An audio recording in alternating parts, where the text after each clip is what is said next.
بسم اللہ الرحمن الرحیم۔ السلام علیکم۔ مسئلہ حجاب کی ابتدا۔ مسلمانوں کی تاریخ کا یہ دور سب سے زیادہ شرمناک ہے اور یہی دور ہے جس میں پردے کے سوال پر بحث چھڑی۔ اگر سوال محض اس قدر ہوتا کہ اسلام میں عورت کے لیے آزادی کی کیا حد مقرر کی گئی ہے تو جواب کچھ بھی مشکل نہ ہوتا۔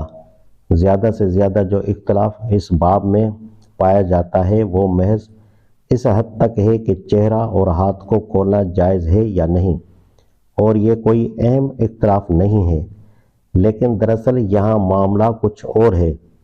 مسلمانوں میں یہ مسئلہ اس لیے پیدا ہوا کہ یورپ نے حرم اور پردہ و نقاب کو نہایت نفرت کی نگاہ سے دیکھا۔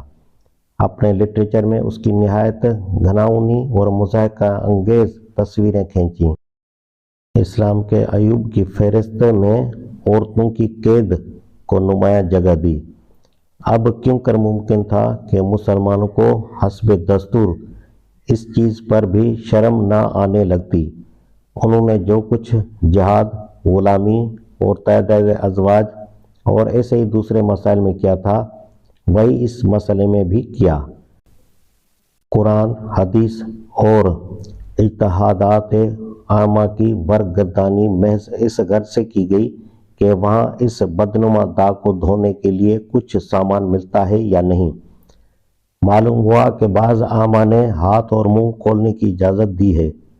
یہ بھی معلوم ہوا کہ عورت اپنی ضروریات کے لیے گھر سے باہر بھی نکل سکتی ہے۔ یہ بھی پتہ چلا کہ عورت میدان جنگ میں سپاہیوں کو پانی پلانے اور زخموں کی مرہم پٹی کرنے کے لیے بھی جا سکتی ہے۔ مسجدوں میں نماز کے لیے جانے، علم سیکھنے اور درس دینے کی بھی گنجائش پائی گئی۔ بس اتنا مواد کافی تھا۔ دعویٰ کر دیا گیا کہ اسلام نے عورت کو پوری آزادی عطا کی ہے۔ پردہ محض ایک جاہلانہ رسم ہے جسے تنگ نظر اور طاری خیال مسلمانوں نے قرون اولیٰ کے بہت بعد اختیار کیا ہے۔ قرآن اور حدیث پردہ کے احکام سے خالی ہیں۔ ان میں تو صرف شرم و حیا کی اخلاقی تعلیم دی گئی ہے۔ کوئی ایسا ضابطہ نہیں بنایا گیا جو عورت کی نقل و حرکت پر کوئی قید عائد کرتا ہو۔